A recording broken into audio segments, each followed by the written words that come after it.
Hello दोस्तों।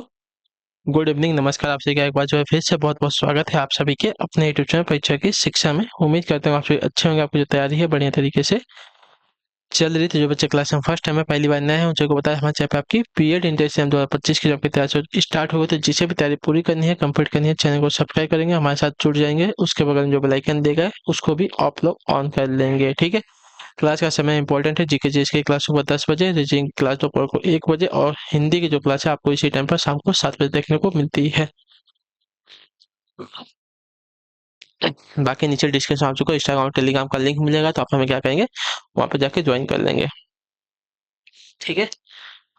Telegram channel से जाके ज्वाइन करेंगे तो वहाँ पे क्या डेली बेसिस जो क्लास का अपडेट है आपको देते, बाकी जो अपडेट होगा आपका दिया जाएगा, तो आप लोग वहाँ से जुड़े रहिएगा, ठीक है। तो चलिए क्लास स्टार्ट करें। स्टार्ट करने से पहले देखिए, जिसने अभी तक क्लास को लाइक नहीं किया, क्लास को एक लाइक करेंगे, क्लास को अपने दोस्तों के साथ शेयर करेंगे। जिसने अभी तक चैनल को सब्सक्राइब नहीं किया, चैनल को सब्सक्राइब भी कर लेंगे। तो चलिए क्लास स्टार्ट करते हैं। पहला क्वेश्चन आपका देखिए 76 नंबर से आपकी स्टार्ट हो रही है।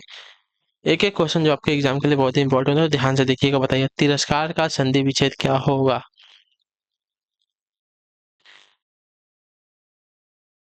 बताइए, तिरस्कार का संधि विच्छेद क्या होगा।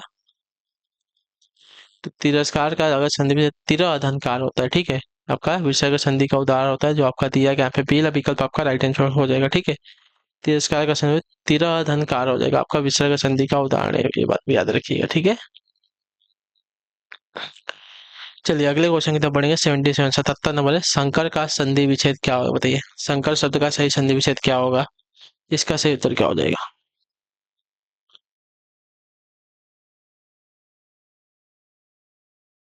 तो संकर का संधि विच्छेद देखिएगा तो समधनकर हो जाएगा, ठीक है।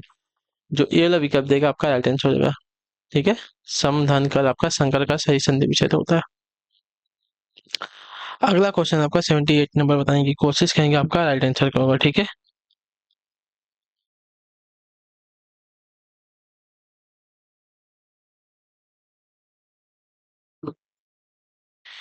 व्यर्थ का सही संधि विच्छेद क्या होगा। व्यर्थ, व्यर्थ का सही संधि विच्छेद क्या होगा। तो व्यर्थ का सही संधि आपका वी धन अर्थ हो जाएगा, व्यर्थ का संधि विच्छेद, ठीक है। वी धन अर्थ आपका व्यर्थ का सही संधि विच्छेद होगा। अगला क्वेश्चन आपका 79 नंबर। निष्फल किस प्रकार की संधि है। निष्फल अगर देखा जाएगा तो निह धन फल आपकी विसर्ग संधि है, ठीक है। आपकी विसर्ग संधि है, तो जो आपका सील ऑप्शन देगा साथ ही आपका राइट आंसर होगा, ठीक है। निष्फल में आपका नि जो आपका विसर्ग संधि हो जाएगा। अगला क्वेश्चन आपका 80 नंबर। छंदमाला किसकी रचना है, साथी बताइए। 80 नंबर आपसे पूछा छंदमाला किसकी रचना है। तो छंदमाला आपकी जो है केशव दास की रचना है, जो आपका सील ऑप्शन देगा साथी, 80 पे आपका राइट आंसर होगा, ठीक है। छंदमाला आपका केशव दास जी की रचना है। चलिए अगले क्वेश्चन की तरफ बढ़ेंगे। आपका 81 नंबर है। गिराना किस प्रकार की क्रिया है। तो गिराना, गिराना की अगर बात की जाएगी तो आपके प्रेरणार्थक क्रिया हो जाएगी। जो काम स्वयं न करके किसी दूसरे से करवाया जाता है वह आपकी प्रेरणार्थक क्रिया कहलाती है। तो यहाँ पे जो गिराना है आपकी प्रेरणार्थक क्रिया है, ठीक है।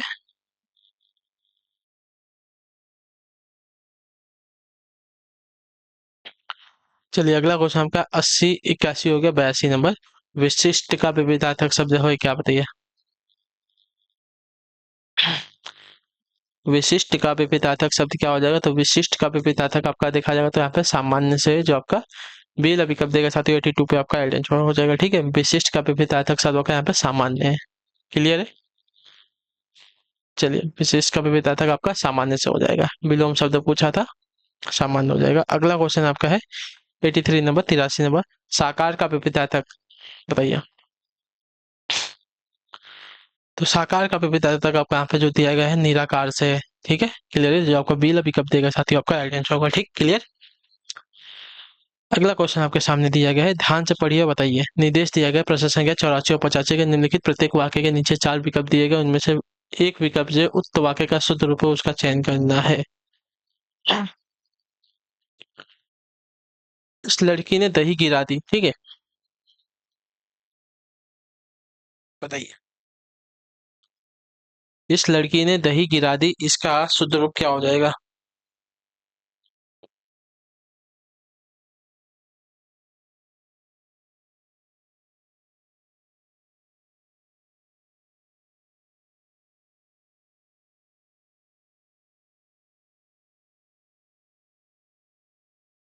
तो इसका अगर शुद्ध रूप देखने जाएंगे साथियों, तो इस लड़की ने दही गिरा दिया होगा, जो ए वाला विकल्प देगा आपका राइट आंसर है। ठीक है, चलिए अगले क्वेश्चन की तरफ बढ़ेंगे, इसका बताएंगे। आंसू से आंचल भीग गई, इस वाक्य का शुद्ध रूप। आंसू से आंचल भीग गई, इस वाक्य का शुद्ध रूप क्या होगा? तो इस वाक्य का शुद्ध रूप देखेंगे तो आंसुओं से आंचल भीग गया होगा। ठीक है, आंसुओं से आंचल भीग गया होगा। क्लियर है, आंसू से आंचल भीग गई की जगह पर आंसुओं से आंचल भीग गया, जो ए वाला ऑप्शन दिया गया है 85 पे आपका राइट आंसर है। ठीक है, क्लियर है। चलिए अगले क्वेश्चन में बढ़े, 86 नंबर, 86 नंबर। भविष्य में होने वाले के लिए एक शब्द क्या? भविष्य में होने वाला, इसके लिए एक शब्द क्या हो जाए साथियों? ध्यान से देख के उत्तर देंगे, बताइए। भविष्य में होने वाला के लिए एक शब्द क्या हो जाएगा? तो भविष्य में होने वाले के लिए एक शब्द आपका यहाँ पे भावी हो जाएगा, जो ए वाला ऑप्शन देगा 86 पे आपका राइट आंसर है। ठीक है, क्लियर है। चलिए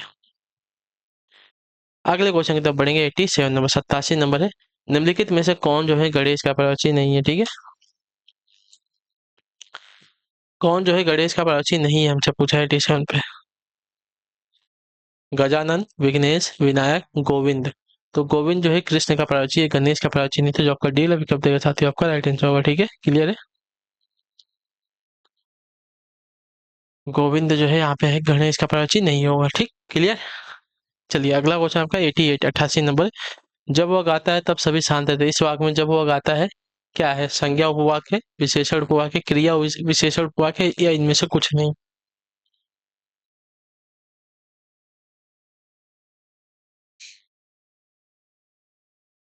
बताइए। तो जब वह गाता है तब सभी शांत रहते हैं, तो इस वाक्य में जब वह गाता है आपका क्या है? तो जब वह गाता है आपका एक क्रिया विशेषण उपवाक है, तो जो आपका सी वाला विकल्प देगा साथियों आपका राइट आंसर होगा। ठीक है, क्लियर है। चलिए अगले क्वेश्चन की तरफ बढ़ेंगे, 89 नंबर, 89 नंबर। स्वावलंबी होना किस मुहावरे का अर्थ होता है?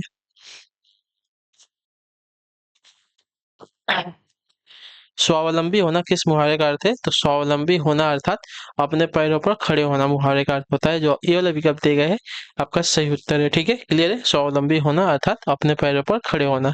क्लियर है साथियों। चलिए अगले क्वेश्चन की तरफ बढ़ेंगे, 90 नंबर। अनु, अनु उपसर्ग से निर्मित शब्द कौन सा होता है? उपसर्ग के बारे में मैंने आपको बताया है ना, तो बताइए अनु उपसर्ग का निर्मित, अनु उपसर्ग से निर्मित शब्द कौन सा होगा यहाँ पे? अनाचार, अनुस्वर, अनहद या अन्य? तो अगर देखा जाएगा तो अनु उपसर्ग से निर्मित शब्द पे यहाँ पे अनुस्वर है, तो जो आपका बी विकल्प देगा साथियों आपका राइट आंसर है। ठीक है, क्लियर है। अगले क्वेश्चन की तरफ बढ़ेंगे, 91, 91 नंबर है। निम्नलिखित में से कौन सा विविधार्थक शब्दों का युग्म आपका सही नहीं है? बताइए।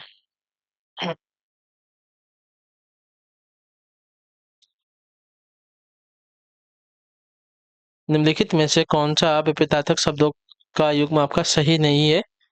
देखिए, उन्नति का पतन दिया गया, मूर्त का अमूर्त दिया गया, वक्र का ऋजु दिया गया, अपेक्षा का अनिक्षा दिया गया है। तो अपेक्षा का अनिक्षा नहीं, उपेक्षा होता है, तो ये वाला जो का विपरीतार्थक दिया गया है आपका युग्म सही नहीं होगा। उन्नति का पतन सही है, मूर्त का अमूर्त भी सही है, वक्र का ऋजु भी सही है, अपेक्षा का उपेक्षा होगा। ठीक है, अनिक्षा नहीं होगा। ठीक, अगला है आपका 92, 92 नंबर। जो चित्त के साथ कार्यशील हो, इसके लिए एक शब्द क्या हो जाएगा?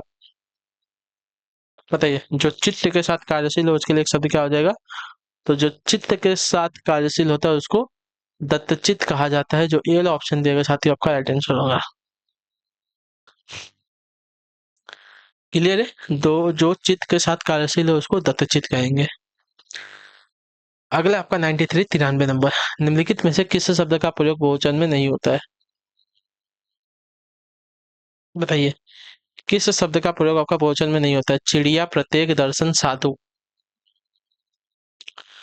यहाँ पे जो प्रत्येक दिया गया है आपका ये वाला वाक्य जो है, मतलब ये वाला शब्द का जो प्रयोग है बहुवचन में नहीं होता है। बाकी चिड़िया, दर्शन, साधु ये सभी आपके बहुवचन वाले शब्द हैं। ठीक है, क्लियर है। चलिए अगला क्वेश्चन आपका 94, 94 नंबर है। किस वाक्य में क्रिया वर्तमान काल में होती है? 94 में पूछा किस वाक्य में क्रिया आपकी वर्तमान काल में है ना? तो उसने फल खा लिए थे भूतकाल में, मोहन जा रहा है, जा रहा है ना, मतलब कार्य जो है आपका कंटिन्यूअस में है, अभी चल रहा है, तो आपकी क्रिया जो है वर्तमान काल में है। तुम कल आने वाले थे भूतकाल में, मैं पटना जाऊंगा ये आपका भविष्य काल में है। ठीक है, चलिए अगला आपका 95 95 में थोड़ा पानी देना। इस वाक्य में थोड़ा कैसा शब्द है? तो थोड़ा पानी देना अगर इसमें देखा जाएगा तो थोड़ा क्या है? संज्ञा है, विशेषण है, प्रविशेषण है, क्रिया विशेषण है। तो यहाँ पे अगर देखा जाए तो यह जो शब्द है थोड़ा आपका विशेषण शब्द है। ठीक है, तो जो आपका बी वाला विकल्प देगा आपका राइट आंसर, थोड़ा पानी देना, इसमें आपका जो थोड़ा शब्द है विशेषण शब्द है। अगला क्वेश्चन आपका 96 नंबर। सरल विशेषण से भाववाचक संज्ञा निर्मित शब्द है कौन सा? बताइए। सरल विशेषण से भाववाचक संज्ञा निर्मित शब्द कौन सा होगा? तो सरल विशेषण शब्द से भाववाचक संज्ञा शब्द कौन सा बनेगा? तो यहाँ पे बनेगा साथियों सरलता, जो आपका बी वाला विकल्प देगा आपका राइट आंसर। सरल विशेषण से भाववाचक संज्ञा निर्मित शब्द आपका सरलता हो जाएगा। ठीक है, क्लियर है? चलिए अगले क्वेश्चन की तरफ बढ़ेंगे। 97 नंबर है, बताने की कोशिश करेंगे आपका राइट आंसर क्या हो जाएगा। ध्यान से देखिएगा, उत्तर दीजिएगा। ठीक है, क्या देगा? किसी भाषा के बोलने तथा लिखने के नियमों की व्यवस्थित पद्धति क्या कहलाती है? बताइए। किसी भाषा के बोलने तथा लिखने के नियमों की व्यवस्थित पद्धति क्या कहलाती है? तो आपकी कहलाती है साथियों व्याकरण। ठीक है, जो आपका बी वाला ऑप्शन देगा साथियों आपका राइट आंसर हो जाएगा। क्लियर है? किसी भाषा के बोलने तथा लिखने के नियमों की व्यवस्थित पद्धति आपकी व्याकरण कहलाती है। अगला आपका 98 नंबर है। क्या है? गगनाचल में कौन सा समास प्रयुक्त? बताइए। गगनाचल में कौन सा समास प्रयुक्त हुआ है? तत्पुरुष है, कर्मधारय, अव्ययभाव या बहुब्रीहि है? तो यहाँ पे अगर देखा जाएगा तो यहाँ पे जो आपका तत्पुरुष समास है। ठीक है, गगनाचल में आपका तत्पुरुष समास प्रयुक्त हुआ है, तो जो ए वाला विकल्प दिया गया है साथियों 98 पे आपका राइट आंसर है। ठीक है, क्लियर है? चलिए अगले क्वेश्चन के पढ़ेंगे। 99 नंबर, बताने की कोशिश करेंगे। आपके सामने क्वेश्चन दिया गया है, निम्न में से कौन जो है संयुक्त स्वर का उदाहरण नहीं है? ए, ऐ, ओ, आ। तो संयुक्त स्वर मतलब जो एक से अधिक स्वरों से मिलकर बना हुआ है उसको संयुक्त स्वर कहेंगे। तो यहाँ पे जो आ है आपका संयुक्त स्वर नहीं है। ठीक है, बाकी ए, ऐ, ओ आपके संयुक्त स्वर है। ठीक है, क्लियर है? चलिए आखिरी क्वेश्चन आपका 100 नंबर, ध्यान से देखिएगा, बताइएगा राइट आंसर का। वर्डों के मेल से जिस सार्थक वर्ण समूह या ध्वनि समूह की सृष्टि होती है उसे क्या कहते हैं? बताइए। वर्डों के मेल से जिस सार्थक समूह या ध्वनि समूह की सृष्टि होती है उसे क्या कहते हैं? तो उसे कहा जाता है आपका साथियों शब्द। ठीक है, तो जो आपका बी वाला विकल्प देगा आपका राइट आंसर, वर्डों के मेल से जिस सार्थक वर्ण समूह या ध्वनि समूह की सृष्टि होती है उसे जो है आपका शब्द कहा जाता है। ठीक है, क्लियर है? चलिए, तो इसी के साथ जो आपकी क्लास है आज की यहीं पे हिंदी की पूरी होती है आज की क्लास। आई होप कि आपको क्लास आती हो अच्छी लगी। अच्छे क्लास को लाइक कर देगा, चैनल में पहले चैनल को सब्सक्राइब कर और हमें जो है कमेंट अपने क्लास के बारे में जो दो आपको क्लास कैसे। बाकी अगर आपका कोई डाउट हो, कोई क्वेश्चन है, कोई क्वेरी है तो नीचे कमेंट में जरूर पूछेगा, उसको आपका आंसर दिया जाएगा। ठीक है, तो हम आपसे मिलेंगे आपकी अगली क्लास में कल सुबह वाली जीके जीएस की। तब तक के लिए टाटा बाय बाय, जय हिंद जय भारत। आपसे क्लास से जुड़ने के लिए बहुत बहुत ही धन्यवाद साथियों।